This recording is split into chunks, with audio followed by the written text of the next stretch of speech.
syukur pagi hari ini Tuhan memberkati kami. Kami mempersembahkan doa pagi kami.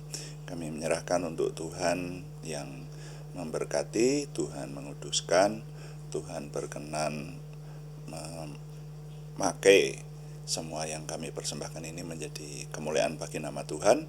Ketika nama Tuhan kami muliakan, kami semua diberkati. Terima kasih Bapa, dalam nama Tuhan Yesus Kristus kami berdoa. Amin.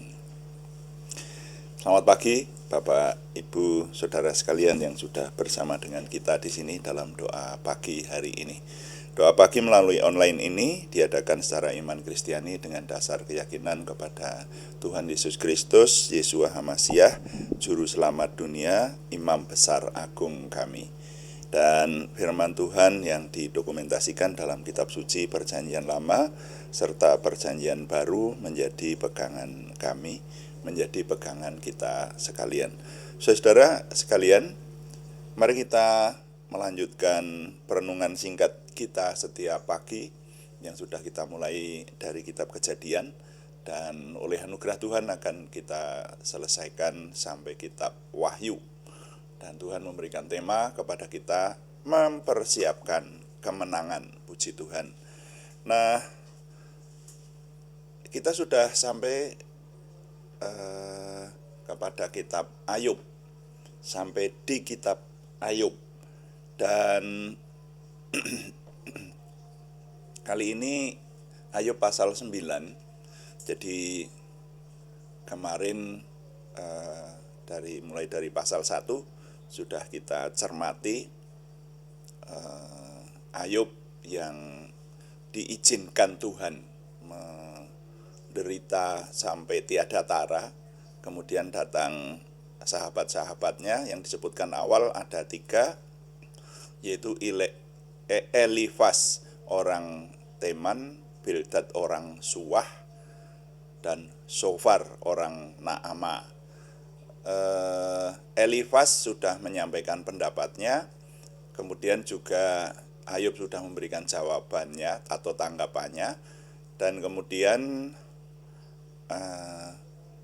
sekarang Bildad orang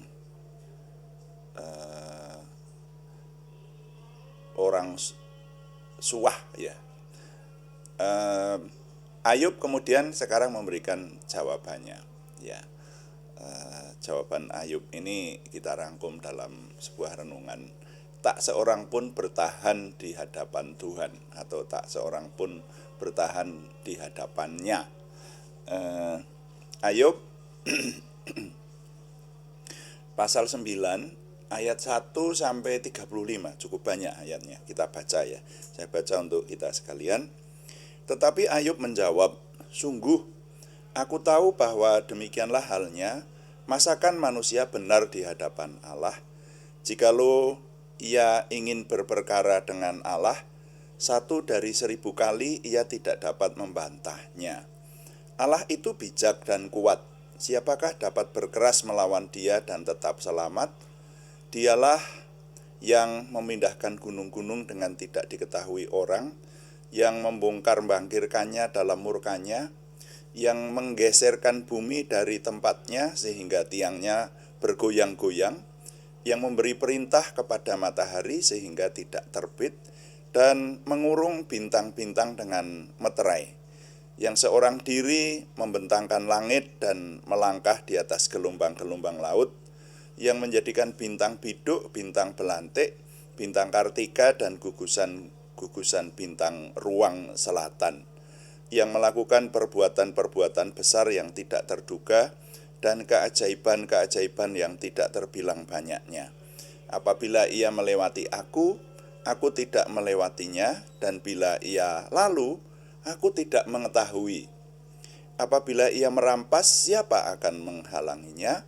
Siapa akan menegurnya? Apa yang kau lakukan? Allah tidak menahani murkanya. Di bawah kuasanya para pembantu Rahab membungkuk. Lebih-lebih aku, bagaimana aku dapat membantah dia, memilih kata-kataku di hadapan dia? Walaupun aku benar, aku tidak mungkin membantah dia.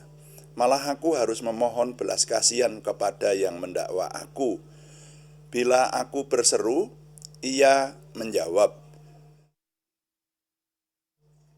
Aku tidak dapat percaya bahwa ia sudi mendengarkan suaraku.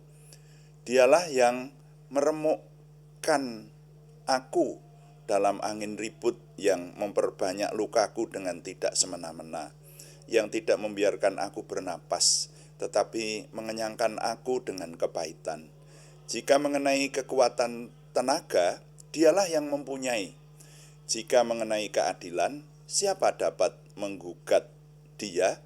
Sekalipun aku benar, mulutku sendiri akan menyatakan aku tidak benar. Sekalipun aku tidak bersalah, ia akan menyatakan aku bersalah.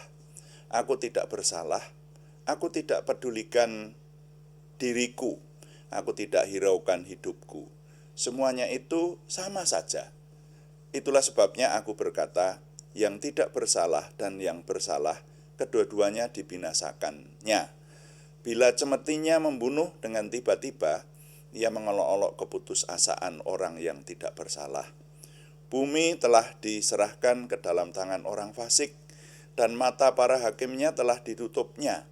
Kalau bukan oleh dia, oleh siapa lagi? Hari-hariku berlalu lebih cepat daripada seorang pelari, lenyap tanpa melihat bahagia. Meluncur lewat laksana perahu dari Pandan, seperti Raja Wali yang menyambar mangsanya. Bila aku berpikir, aku hendak melupakan keluh kesahku, mengubah air mukaku dan bergembira, maka takutlah aku kepada segala kesusahanku. Aku tahu bahwa engkau tidak akan menganggap aku tidak bersalah. Aku dinyatakan bersalah. Apa gunanya aku menyusahkan diri dengan sia-sia? Walaupun aku membasuh diriku dengan salju dan mencuci tanganku dengan sabun, namun engkau akan membenamkan aku dalam lumpur, sehingga pakaianku merasa jijik terhadap aku. Karena dia bukan manusia seperti aku, sehingga aku dapat menjawabnya. Mari bersama-sama menghadap pengadilan. Tidak ada wasit di antara kami yang dapat memegang kami berdua. Biarlah ia menyingkirkan pentungannya daripadaku, jangan aku ditimpa kegentaran terhadap dia. Maka aku akan berbicara tanpa rasa takut terhadap dia, karena aku tidak menyadari kesalahanku. Sampai di situ pembacaan saya. Saudara-saudara sekalian, demikian pembacaan saya. Jadi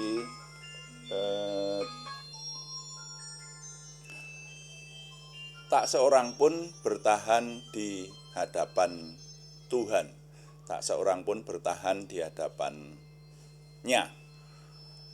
Jadi ini Ayub menjawab Bildad dengan menyatakan tentang kemahakuasaan dan kebesaran Tuhan. Bahwa Tuhan itu bijak dan sangat kuat, tidak ada yang selamat jika melawannya. Ayub menyatakan tentang Tuhan yang melakukan hal-hal besar di dunia. Seperti itu. Jadi pembacaan yang cukup panjang tadi, kalau saya pilah-pilah, saya memilahnya menjadi 3 bagian. Bagian pertama, perbuatan besar dari Tuhan yang besar. Perbuatan besar dari Tuhan yang besar. Itu pasal 1 sampai 13, Saudara ya. Itu isinya seperti itu. Jadi Ayub menyatakan tentang Tuhan melakukan hal-hal yang besar di dunia. Yang tadi dikatakan, saya tidak mencatat semuanya ya, tapi di situ dikatakan yang memindahkan gunung serta menggeser bumi, mengatur matahari, menjadikan bintang-bintang, dan bila Tuhan melewati, maka manusia tidak mengetahui dan melihatnya. Bila ia lewat, aku tidak mengetahuinya, tidak melihatnya, seperti itu. Jadi rupanya kitab Ayub juga memberitahukan kepada kita banyak dari sifat-sifat Tuhan, banyak dari watak-watak Tuhan. Kalau Tuhan itu bisa kita sebut memiliki watak gitu ya. Tapi keberadaan Tuhan banyak dijelaskan di sini. Ayat 1 sampai 13. Jadi saudara kalau mau mendalami dibaca kembali saja kata-katanya, itu isinya ayat 1 sampai 13 itu perbuatan besar dari Tuhan yang besar. Itu yang dinyatakan oleh Ayub. Nah, kemudian pada ayat 14 sampai 21 itu Ayub membicarakan hubungannya dengan dirinya. Sebetulnya nanti sampai akhir perikop ini. Tapi secara spesifik ayat 14 sampai 21 itu Ayub membicarakan hubungan dia dengan Tuhan, makanya dia banyak menggunakan kata aku dan Tuhan, ya. Hubungan relasional Ayub dengan Tuhannya itu. Jadi dirinya dibandingkan dengan Tuhan yang maha besar, dan dia sedang dalam kesengsaraan yang begitu hebat itu. Jadi Ayub menyatakan kaitan dengan pribadi Tuhan yang maha besar. Ayub mengaku bahwa walaupun ia benar, ia tidak dapat membantah Tuhan. Ya, saudara, kalau mau memahami lagi setiap kata-katanya, ya dibaca di ayat 14 sampai 21. Jadi sebetulnya sampai ayat 35. Nah, itu Ayub banyak membicarakan hubungan dia dengan Tuhan, tapi secara spesifik di sana dikatakan Tuhan memiliki otoritas untuk meremukkan dan membangun. Ayub masih meneruskan keluh kesah penderitaannya. Ya. Dan dalam keluh kesahnya itu semuanya itu tidak terlepas dari kuasa Tuhan, saudara. Ya. Jadi sekali lagi saya merenungkan kitab Ayub ini. Nah, ini kalau saya tuliskan semua kata-katanya, saya sebutkan lagi ya sama dengan yang kita baca itu, ya. Tetapi saya mencoba menangkap, dan bagi saya sangat-sangat tidak mudah untuk menangkap inti dari apa sebetulnya yang disampaikan Ayub ini, saudara. Makanya kita menyebutnya kitab Ayub itu adalah pergumulan hikmat, pergumulan tentang asal mula hikmat, seperti itu. Nah kemudian pada ayat 22 sampai 35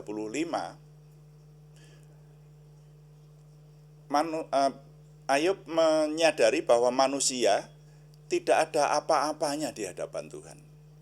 Begitu. Jadi semua yang dinyatakan di situ itu menyatakan bahwa wah, Tuhan itu maha besar dan manusia tidak ada apa-apanya di hadapan Tuhan. Jadi Ayub menyatakan bahwa manusia itu adalah tempatnya salah. Ya. Walaupun kelihatannya benar, tetapi manusia tidak dapat membela diri di hadapan yang maha kuasa. Seperti itu. Ya. Jadi sampai di sini saya kemudian mengingat dulu mengikuti sebuah pelatihan. Ya, beberapa dari kita yang mengikuti doa pagi ini juga pernah mengikuti pelatihan itu pasti. Namanya Doulos Camp. Dan di sana itu intinya, salah satu intinya itu menyatakan bahwa kalau kita berada di hadapan Tuhan, kita ini hamba. Kita ini doulos, ya. Doulos itu budak. Jadi kalau yang disebut doulos itu hamba yang bukan orang upahan. Kan sekarang ada yang dikatakan pembantu rumah tangga, itu dia bisa keluar kapanpun, keluar masuk di tempat pekerjaan tuannya itu bisa sembarang waktu. Kalau budak tidak bisa keluar. Dan bedanya kalau pembantu itu mendapatkan upah. Tapi kalau budak atau doulos itu tidak mendapatkan upah, saudara. Jadi doulos itu memang budak belian, sungguh-sungguh budak.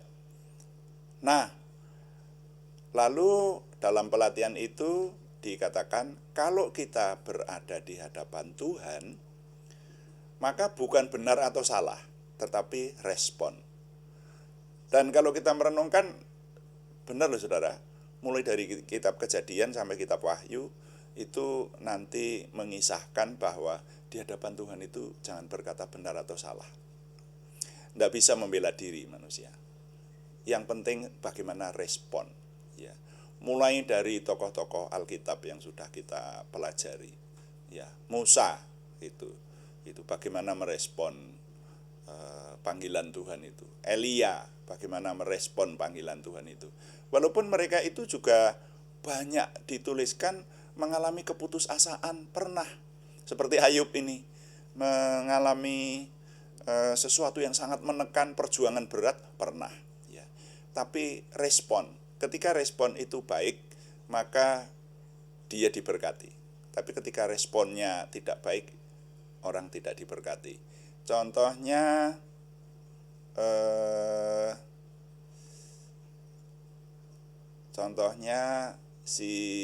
siapa dalam kitab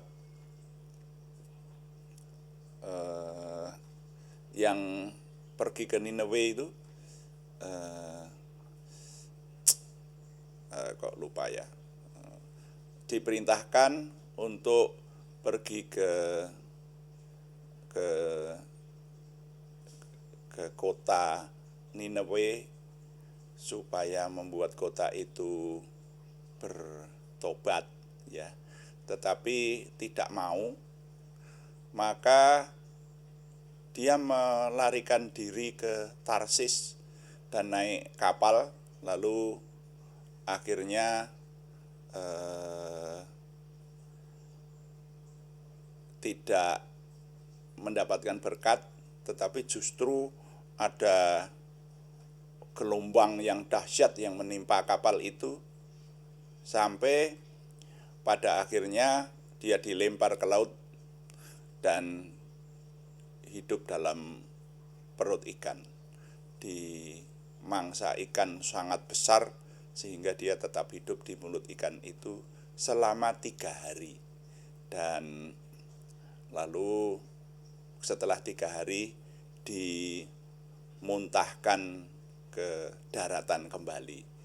Nah, ini karena respon yang salah, saudara, ya. Respon yang salah sehingga orang tidak diberkati. Nah, seperti itu, ya. Nah, kalau responnya benar, maka orang itu kembali menjadi diberkati. Maka kemudian hamba Tuhan itu menyadari bahwa responnya salah. Dan pada akhirnya dia pergi ke Nineveh, saudara, ya. Dia pergi ke Nineveh dan mengabarkan kabar keselamatan di sana. Ini sebetulnya kisah, bisa disebut pemberitaan kabar keselamatan di Perjanjian Lama. Jadi perintah untuk mengabarkan kabar keselamatan itu bukan hanya ada di Perjanjian Baru, tetapi ada di Perjanjian Lama juga, saudara, ya. Tuhan memerintahkan hambanya untuk mengabarkan kabar keselamatan kepada sebuah kota besar, ya, kota besar yang tadinya menjajah umat pilihan Tuhan.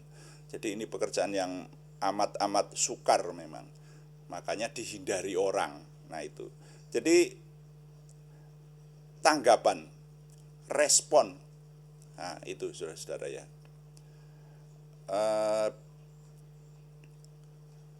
Maka kemudian hamba Tuhan yang bernama Yunus, ya. Yunus itu kemudian pergi ke Nineveh dan Nineveh bertobat. Nah, ketika respon Yunus itu demikian benar di hadapan Tuhan, maka Tuhan memberkati. Dan seluruh Nineveh, kota besar itu bertobat, bahkan berpuasa menerima Tuhan. Ya ini sedikit perbandingan, ya. Ayub menyadari akan hal itu. Makanya Ayub berserah biarlah Tuhan menyingkirkan pentongnya, dituliskan seperti itu. Biarlah Tuhan menyingkirkan pentongnya, maka ia, Ayub, akan berbicara tanpa rasa takut kepadanya. Nah ini pada akhir keluh kesahnya, pada akhir pernyataannya, Ayub berkata, apabila Tuhan menyingkirkan pentongnya, maka ia, Ayub, akan berbicara tanpa rasa takut kepadanya, karena katanya, ia tidak menyadari akan kesalahannya. Begitu. Nah, jadi dalam semuanya itu, Ayub tidak mempersalahkan Tuhan. Tetapi Ayub lebih merasa bahwa Tuhan Maha Besar. Dan dia walaupun merasa benar, tapi bahkan dia berkata, walaupun aku merasa benar di hadapan Tuhan, tapi manusia itu tempatnya bersalah.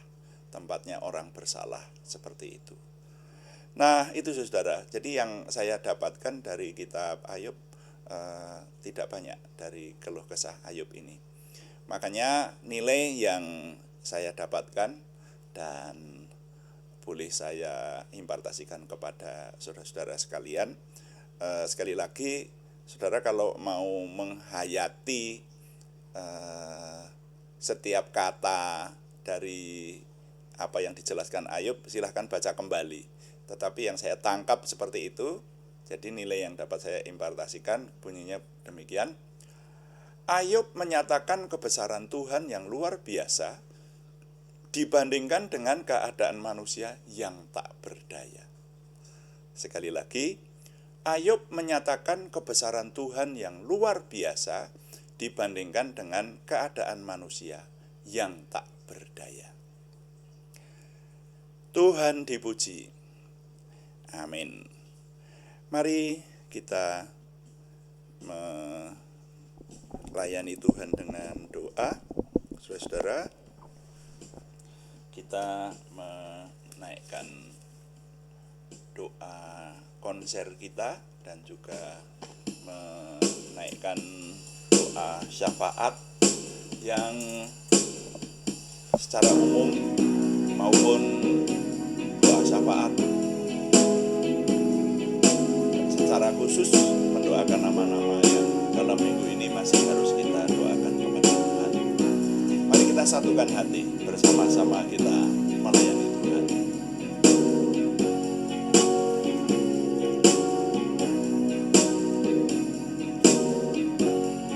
Kuduskan tempat ini untuk kami berdoa. Kuduskan hati ini untuk kami menyembah. Biar segala perkara ku serahkan padamu, Yesus, dan Roh Kudus bekerja membimbing kami semua.